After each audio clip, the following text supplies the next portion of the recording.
आज world drug abuse and illicit trafficking day है और आज के दिन प्रज्ञा की यही कोशिश है कि हम उन लोगों की जिंदगी में एक छोटा सा बदलाव ला सकें जिनकी जिंदगी ड्रग्स के काले अंधेरों में गुम हो चुकी है और ऐसे लोगों के बढ़ते हुए कदमों को रोक सकें जो किसी के झांसे में आकर ड्रग्स की गिरफ्त में आ सकते हैं, ताकि ड्रग्स के इस्तेमाल से फिर कोई रेप ना हो, कोई मर्डर ना हो, किसी की मांग ना उजड़े, किसी की गोद सूनी ना हो। क्योंकि ड्रग्स का इस्तेमाल कई तरह के क्राइम्स, कई तरह के एब्यूजेस की एक बहुत बड़ी वजह है। आज यही जानने की कोशिश रहेगी कि किस तरह से ड्रग नाम के इस जहर को हम अपनी जिंदगी से पूरी तरह से बाहर निकाल सकते हैं। गाइडेंस के लिए हमारे साथ स्टूडियो में मौजूद हैं psychotherapist doctor Sameer Malhotra. Doctor Sameer, welcome to men's. धन्यवाद, नमस्कार। Well, before we start, can we see the report please?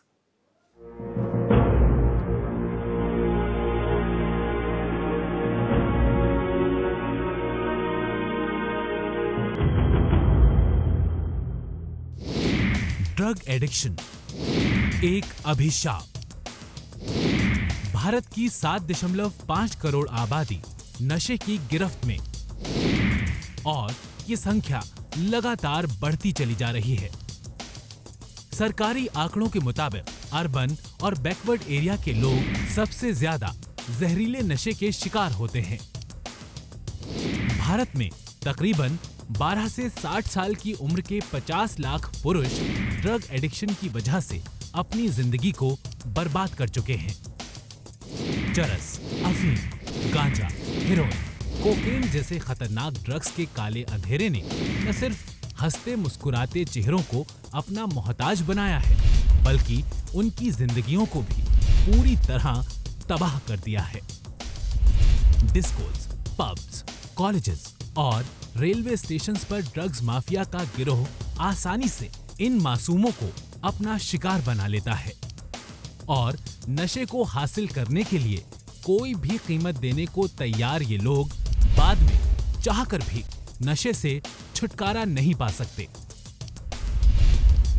Drugs का नशा ब्लड के जरिए दिमाग को धीरे धीरे सुन कर देता है, जो आगे चलकर फिजिकल और साइकोलॉजिकल डिसऑर्डर्स की वजह बनता है।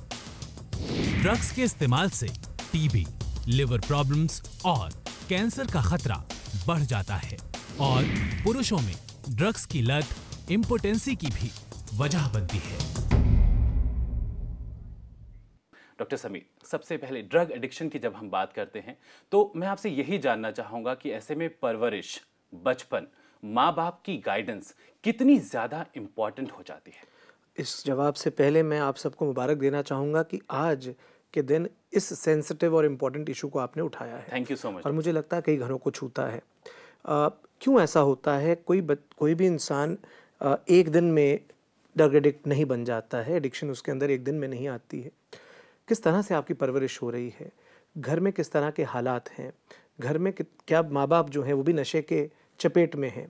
कई बार स्ट्रेस के चलते, कई बार जब आप बड़े हो रहे हैं और क्योंकि आप अपने माँ बाप से कहीं ना कहीं खुद को दूर करते चले जा रहे हैं, आपका गलत सर्कल बन रहा है, कुसंगति में आप पड़ रहे हैं, कहीं ना कहीं आपके अंदर यदि सेंसेशन सीकिंग बिहेवियर ज़्यादा हैं या आपकी पर्सनैलिटी इस तरह की डेवलप हो रही है जहाँ पे आप ज़रूरत से ज़्यादा एक्सपेरिमेंटेशन करने लगे हैं और रिस्क टेकिंग बिहेवियर्स में एंगेज करने लगे हैं, तो यहाँ पर शुरुआत होती है। और शुरुआत अक्सर या तो सिगरेट से होती है या शराब से होती है, जिन्हें हम गेटवे ड्रग्स कहते हैं। बिल्कुल, शुरुआत एक छोटी सी चीज से होती है जो कि एक बड़ी शक्ल इख्तियार कर लेती है। डॉक्टर साहब, रणविजय हमारे साथ फोन लाइन पर मौजूद हैं। जी रणविजय जी, कहें। लगता है कि हमारा संपर्क यहाँ पर नहीं बन पा रहा है। मंजू जी हमारे साथ फोन लाइन पर मौजूद हैं। जी मंजू जी, कहें।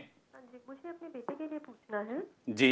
हाँ जी, वो ड्रग्स लेता है और एक बार माना भी है कि मैं लेता हूँ, लेकिन उसके बाद कभी उस बारे में अगर बात करने की कोशिश की जाए तो नहीं करता है बात। और लेकिन उसके जो फ्रेंड सर्कल है उसी से उसको आदत पड़ी है। अच्छा, ये आदत कब से है? कब से ड्रग्स लेते हैं वो? मुझे किसी फ्रेंड के थ्रू पता चला था कि जब वो 9th क्लास में था तब से ले रहा है। और अभी क्या कर रहे हैं वो? अभी वो कॉलेज में है। अभी कॉलेज में है। और ड्रग्स वो किस तरह की ड्रग्स लेते हैं? मुझे पता चला था कि ये जो कैनाबीज होती है ना, वो लेता है। मैंने उसका टेस्ट भी कराया था, तो सारे टेस्ट कराए जो 7-8 टेस्ट होते हैं, उसके अंदर सिर्फ जो उसका आया वो कैनाबीस का आया था 135। ओके, बिल्कुल डॉक्टर समीर, क्या कर सकती हैं? एक माँ है, बहुत ज़्यादा परेशान है। देखिए, इसमें एक तो लाइफस्टाइल चेंज की बहुत ज़रूरत है, प्रॉपर असेसमेंट की ज़रूरत है। जैसे इन्होंने करवाया भी है, यूरिन टेस्ट कराया होगा इन्होंने, और यूरिन टेस्ट में कैनाबिस यदि वो लेते हैं तो ये देखा गया है कि 1 महीने तक आप डिटेक्ट कर सकते हैं यूरिन के अंदर। यदि 1 महीने पहले भी उसने लिया है तब भी कई बार यूरिन के अंदर वो डिटेक्ट हो जाती है, यानी आपके शरीर में वो काफ़ी देर तक ड्रग रहती है। कैनाबिस, बाकी व्यूअर्स की जानकारी के लिए, भांग, चरस, उससे जुड़ा हुआ नशा है। और ये जब आजकल अगर हम देखते हैं अपने क्लिनिक्स के अंदर, मैं कुछ कॉलेजेस और स्कूल्स के साथ भी जुड़ा हूँ, वहाँ पर देखता हूँ कि इसका प्रचलन थोड़ा बढ़ रहा है यंगस्टर्स में। कहीं ना कहीं इसको वो ग्रास के नाम से भी जानने लगे हैं, इसको इन थिंग समझ रहे हैं कॉलेजेस में, हॉस्टल्स के अंदर। ये गलत प्रचलन है। और जब आप इसको लेना शुरू करते हैं कैनाबिस को, तो आप जो अनुभव करते हैं उस समय, आपको लगता है कि आप शायद दूसरी दुनिया में हैं कुछ देर के लिए, पर वो बड़ा घातक एक्सपीरियंस है, क्योंकि कहीं ना कहीं वो आपके दिमाग के रसायनों के साथ फेरबदल कर रहा है। और ये देखा गया है कि यदि कैनाबिस का सेवन बहुत देर तक इंसान करता रहे तो उसके साथ कहीं ना कहीं उसके दिमाग में ऐसा प्रभाव पड़ता है कि या तो कई बार उसके अंदर साइकोटिक सिम्टम्स, यानी डर लगने लगता है लोग मेरे खिलाफ हैं, नुकसान करेंगे, कानों में भय, आवाजें, इस तरह की बातें होने लगती हैं, या फिर काम छोड़ देता है। क्या कर सकते हैं? मुझे लगता है कि कहीं ना कहीं प्यार से उसको समझाने का प्रयास करें, प्रॉपर असेसमेंट और ट्रीटमेंट करवाएं। साइकियाट्रिक ट्रीटमेंट के तहत काफ़ी हद तक नशे से आप दूर रह सकते हैं, पर साथ साथ बहुत ज़रूरी है लाइफस्टाइल चेंज, एक सोशल सपोर्ट, पॉजिटिव एटीट्यूड। हर समय उसको टोकना नहीं है, पर हम अक्सर ये कहते हैं कि आप नशा मत करो, आप ये मत करो, आप वो मत करो, पर वो जो समय वो नशे में बिताता है, उस समय को कैसे कंस्ट्रक्टिवली यूटिलाइज करना है, ये भी उसके टेम्परामेंट को मद्देनजर रखते हुए इस तरह से कर देना है कि उसकी वो नशा तो करे, पर नशा अपनी मेहनत का, अपनी कहीं ना कहीं जो काम करता है उसका करे। नशा बहुत बड़ी बात यहाँ पर डॉक्टर साहब ने कही है कि नशा अगर पॉजिटिव हो, आपके काम से जुड़ा हुआ हो, आपकी कामयाबी से जुड़ा हुआ हो, तो वो बहुत ज़्यादा पॉजिटिव होता है। लेकिन जब ड्रग के एडिक्शन की हम बात करते हैं, ड्रग के नशे की बात करते हैं, तो कहीं ना कहीं वो हमें गुमनामी की तरफ ले जाता है। हम क्या, हमारी पूरी फैमिली ऐसे में डिस्टर्ब हो जाती है। कविता जी हमारे साथ फोन लाइन पर मौजूद हैं। जी कविता जी, कहें। हाँ जी, मेरे हस्बैंड हैं जी, वो नींद की गोली खा रहे हैं, निट्रावेट, और वो दिन में भी खाते हैं, रात में भी खाते हैं। तो हमें वो, उनको एडिक्शन हो गया, हम चाहते हैं वो एडिक्शन छोड़ दें। क्या इसके लिए कोई एंटी ड्रग है? जी बिल्कुल, डॉक्टर समीर से जानते हैं आप। बिल्कुल, जो आपने नाम लिया है वो बेंजोडाइजेपिन ग्रुप की श्रेणी, उस श्रेणी में आती है दवा। ये देखा गया है कि लोग अक्सर जब नींद नहीं आती तो इस तरह की दवाइयों का सेवन खुद ब खुद या किसी दोस्त से जानकर शुरू कर देते हैं, जो गलत है। लेकिन डॉक्टर साहब, जैसा कि इन्होंने कहा कि वो दिन में भी लेते हैं, तो दिन में सोने की मेरे ख्याल से जरूरत नहीं, कहीं ना कहीं नशे के लिए वो इस्तेमाल कर रहे हैं। अब धीरे धीरे जब आप पहले शुरू में नींद के लिए ले रहे हैं, पर क्योंकि आपको उसकी एडिक्शन हो रही है और जब वो नहीं उपलब्ध होती तो आपको बेचैनी, घबराहट होने लगती है, तो आप उसकी तादाद या अमाउंट जो है वो बढ़ाते चले जाते हैं। मुझे लगता है इनको प्रॉपरली ये समझने की हमें ज़रूरत है। 2 चीज़ें यहाँ समझनी है कि सबसे पहले इनको नींद क्यों ठीक तरीके से नहीं आ रही थी, जिसके चलते इन्होंने इस दवा का सेवन करना शुरू किया है। पहली चीज, ताकि अंडरलाइंग फैक्टर को हम करेक्ट करें।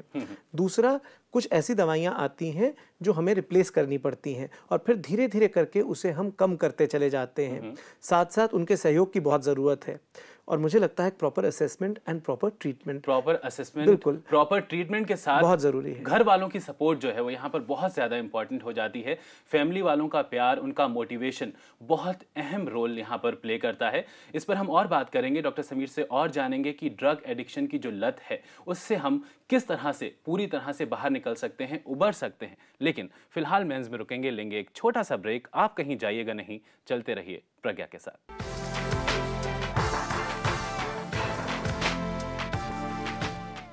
डॉक्टर साहब ब्रेक से लौटे हैं, कॉलर हमारे साथ जुड़े हुए हैं। जी बताएं। हेलो जी सुनीता जी, सवाल पूछिए। मेरे हस्बैंड है, उनको कफ सिरप पीने की आदत है। कफ सिरप पीने की आदत है, और ये आदत कब से है? मतलब अब उनको कम से कम नहीं तो 15-20 साल हो गए ये लेते हुए। 15-20 साल हो गए हैं कफ सिरप लेते हुए। डॉक्टर साहब क्या कर सकते हैं? अक्सर इस तरह की लत सुनीता जी हमने देखा है कॉलेज स्टूडेंट्स को लगती है, और कॉफ सिरप के अंदर कोडीन रहता है और एफेड्रिन, ये 2 कंपाउंड्स हैं जो कहीं ना कहीं एडिक्टिव हैं। कोडीन जो है वो अफीम की श्रेणी में आता है, और एकदम से यदि छोड़ते हैं तो हाथ पैर में थकान लगती है, आंखों में से पानी आने लगता है, पसीने आने लगते हैं, कई बार पेचिश भी लग सकती है, वॉमिटिंग भी हो सकती है, क्रैम्प्स हो सकते हैं, पेट में दर्द एकदम से मरोड़े से।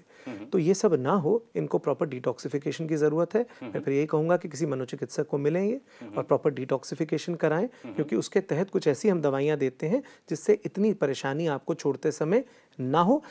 6 से 7 दिन लगते हैं एक डिटॉक्स प्रोसेस को, कम से कम कई बार 14 दिन तक भी खिंच सकता है। उसके बाद फिर कुछ ऐसी मेडिसिन आती हैं जो हम देते हैं जो कहीं ना कहीं दिमाग के अंदर उस एरिया को ब्लॉक कर देती हैं जहां पर जाके अफीम या अफीम से संबंधित कोई भी नशा एक्ट करे। कई बार लोग इसी तरह से कुछ कैप्सूल भी खाते हैं जिसमें डेक्स्ट्रोप्रोपोक्सिफीन होता है, जो भी अफीम की श्रेणी में आता है। तो यदि हम कुछ ऐसी दवाइयां उन्हें दे पाएं डिटॉक्सिफिकेशन के बाद, यानी पहले आपके शरीर में से नशा निकालकर आपके अंदर इस तरह की दवाइयां उस दौरान दी जाती हैं जिससे आपको तोड़ महसूस ना हो, और उसके बाद कुछ ऐसे रिलैप्स प्रिवेंशन स्ट्रेटजीज हैं जिसके चलते कुछ दवाइयां दी जाती हैं जो आपके दिमाग में उस सेंटर को बंद कर देती हैं जहां जाके नशा एक्ट कर सकता है। तो यदि आप लेंगे भी तो आपको उसका आराम या सुख या फायदा नहीं लगेगा। एक प्रॉपर असेसमेंट, एक प्रॉपर ट्रीटमेंट की बहुत जरूरत है। और साथ साथ जैसे मैं कहता हूं कि लाइफस्टाइल को बदलने की जरूरत होती है। उन लोगों के साथ जिनके साथ वे नशा करते होंगे या कर सकते हैं, अवॉइड करें। कहीं ना कहीं अपने माइंड को प्रीऑक्यूपाइड रखें पॉजिटिव चीजों के साथ, पॉजिटिव सेल्फ थॉट्स, आप लोगों का सहयोग, ये सब चीजें उनको मददगार सिद्ध होगी इस चीज में से बाहर निकलने के लिए। बिल्कुल, एक पॉजिटिव सोच यहाँ पर बहुत ज्यादा इंपॉर्टेंट हो जाती है। हमारे साथ एक और कॉलर फोन लाइन पर मौजूद हैं। जी बताएं। जी, आप तक हमारी आवाज पहुंच रही है? जी, सवाल पूछिए। अपने टीवी सेट का वॉल्यूम प्लीज कम कर दीजिए ताकि हम अच्छे से बातचीत कर सकें और आप अपना सवाल सही से हमसे पूछ सकें। हाँ, लगता है कि हमारा संपर्क यहाँ पर टूट गया। करण जी हमारे साथ फोन लाइन पर मौजूद हैं। जी करण, कहें। सर हेलो जी सर, करण बोल रहा हूँ हरिद्वार से। सर मेरे को मैं लगभग 3-4 साल से सिगरेट स्मोकिंग करता हूँ। स्मोकिंग करते हैं आप? हाँ जी जी। सर मतलब दिन में 10-12 पी जाता हूँ आराम से, और कभी कभी अल्कोहलिक भी आता हूँ। ओके, तो आप इस लत को छोड़ना चाहते हैं? जी सर, बिल्कुल छोड़ना चाहता हूँ। पिछले 6 महीने से थोड़ा वीकनेस ज्यादा महसूस हो रही है। सबसे पहले तो हम आपको मुबारकबाद देना चाहेंगे, आपको सैल्यूट करना चाहेंगे कि आप खुद इस लत को छोड़ना चाहते हैं, इसके लिए गाइडेंस चाहते हैं। मेरे ख्याल से आपने अपना ट्रीटमेंट खुद ही शुरू कर लिया है, क्योंकि सबसे पहली सीढ़ी यही होती है कि आप सेल्फ रियलाइजेशन करें और ये जाने कि जो आप कर रहे हैं वो गलत कर रहे हैं। डॉक्टर समीर, बहुत अच्छा लगा इन्होंने हिम्मत की कि मीडिया के आगे या फोन पे बात रखी, और शायद इनसे कई व्यूअर्स को भी बेनिफिट मिलेगा। स्मोकिंग आज बहुत बढ़ती चली जा रही है, यंगस्टर्स में हम बहुत देख रहे हैं। इसकी एडिक्शन ये देखा गया है कि हर तरह की परेशानी को आगे जन्म दे सकती है। अब ज़रूरत क्या है, यहाँ पर 2-3 तरीके से मुख्य तरह से इलाज होता है। एक तो है कि कुछ हद तक आप अपने सभी दोस्तों को ये कहें कि अब आप छोड़ने लगे हैं, ताकि उनके सामने आप स्मोक करते हुए हिचकिचाएं। दूसरा, घर में आप सिगरेट की ज़्यादा डिब्बियाँ मत रखें। शुरू की और रात की सिगरेट आपको छोड़ने में थोड़ा ज़्यादा परेशानी होती है। बीच समय में आप मुंह में या तो च्युइंगम रखें या कुछ ऐसी चीज़ रखें जिससे आपका वो ज़रूरत जो है कहीं ना कहीं ध्यान उस तरफ कम जाए। ये तो बिहेवियरल टेक्निक्स हो गई। चौथा, यहाँ पर कुछ मेडिसिन ऐसी हैं जो एक क्रेविंग कम करती हैं, यानी आपका मन नहीं करता स्मोक करने के लिए। एक श्रेणी ये है दवाइयों की। दूसरा, कुछ श्रेणी ऐसी है दवाइयों की जो निकोटीन रिप्लेसमेंट थेरेपीज हैं, जिसमें या तो पैचेस लगाए जाते हैं जिसमें निकोटीन होता है। आप जब स्मोक करते हैं तो उसमें 4000 किस्म के केमिकल आपके शरीर के अंदर जाते हैं, रिसर्च प्रूव करती है। बिल्कुल। आपकी निकोटीन जिसकी आपको लत है वो उन 4000 में केवल एक पदार्थ है, बाकी 3999 पदार्थों की आपको जरूरत नहीं है। अगर आपको लत भी है तब भी बिल्कुल। आपको हालांकि उसकी भी जरूरत नहीं होनी चाहिए। बिल्कुल। अच्छा, अब निकोटीन रिप्लेसमेंट थेरेपीज के माध्यम से आपको बाकी 3999 चीजें जो है वो छूट जाती हैं, एक निकोटीन रह जाती है। कहीं ना कहीं मुझे यहाँ पर लगता है कि विल पावर जो है उसको भी बहुत ज्यादा स्ट्रॉन्ग करने की यहाँ पर जरूरत होती है। एक मेडिसिन और इस तरह की आजकल उपलब्ध भी है, हम दे भी रहे हैं और बहुत अच्छा रिस्पांस भी देख रहे हैं, जो कहीं ना कहीं आपके दिमाग के फिर रासायनिक जो आपके रिसेप्टर्स हैं उनको ब्लॉक कर देती है। जो आपके निकोटिनिक रिसेप्टर्स हैं ब्रेन में, जब वो वहां ब्लॉक कर देती है तो कहीं ना कहीं आप यदि लेते भी हैं, स्मोक करते भी हैं, अमूमन आदत है तो आप कर सकते हैं बीच में, तो आपको उसका फायदा या मजा नहीं आता है। और जब आपको उसकी किक नहीं मिलती, मजा नहीं आता है, तो अपने आप वो लत छूट जाती है। उसका कोर्स कोई 3 से 6 महीने का होता है उस दवा का। बिल्कुल। और यहाँ पर प्रॉपर गाइडेंस, जैसे कि आपने कहा विल पावर जो है उसको बहुत इंपॉर्टेंट, और प्रॉपर प्रोफेशनल गाइडेंस के तहत इस तरह के इलाज होने चाहिए। बीच बीच में कई बार हम आपके कुछ ब्लड के पैरामीटर्स भी मॉनिटर करते हैं। बिल्कुल। तो यहाँ पर सोच को पॉजिटिव करने की बहुत ज्यादा जरूरत हो जाती है, क्योंकि हर तरह का एडिक्शन जो है वो सिर्फ हमारी सोच की ही देन होता है। तो सोच को बदलिए और आप अपनी जिंदगी बदल सकते हैं। इसी के साथ लेंगे एक और छोटा सा ब्रेक।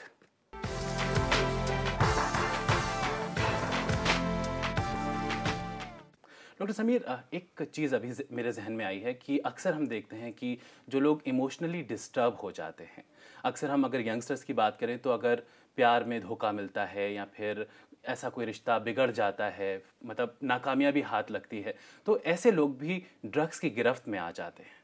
बिल्कुल, आपने सही कहा है। वहाँ पर कहीं न कहीं मुझे लगता है कि एक मीडिया को भी बहुत पॉजिटिव रोल अदा करने की ज़रूरत है।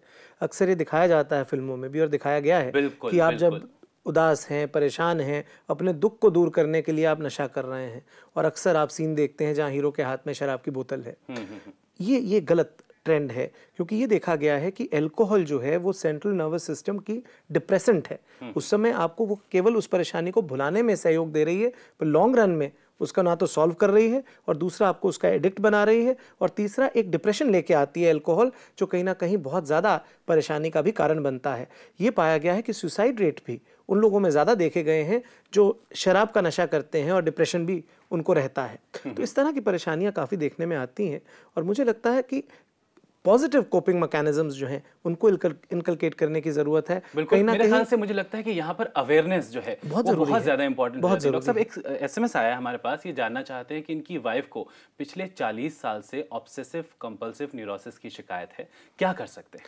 देखिए, ऑब्सेसिव कंपल्सिव न्यूरोसिस जो है, बाकी व्यूअर्स की जानकारी के लिए, किस तरह की बीमारी है जहां आपके मन में कई अनचाहे विचार आते हैं और उनके चलते आप बार बार किसी गतिविधि को करते चले जाते हैं, जबकि आप जानते हैं कि वो गतिविधि सही नहीं बार बार करनी, फिर भी आप खुद को उस समय रोक नहीं पाते, एक जुनून आपके दिमाग में आ जाता है। अब इस तरह की यदि परेशानी है तो कई महिलाओं में अक्सर हम देखते हैं कि वो हाथ धोती रहती हैं, कई पुरुषों में हम देखते हैं वो दरवाजे चेक करते रहते हैं या जो लिखा है उसको बार बार चेक करते रहते हैं। बहुत से लोगों को सफाई का भी बहुत ज्यादा जुनून सा सवार हो जाता है, तो इतना कि वो फिर बार बार ज्यादा समय जो है उनका बाथरूम में ही निकलता है और अपना लाइफस्टाइल रिस्ट्रिक्ट करते चले जाते हैं। समझते हैं पर उस जुनून पे काबू नहीं कर पाते हैं खुद से।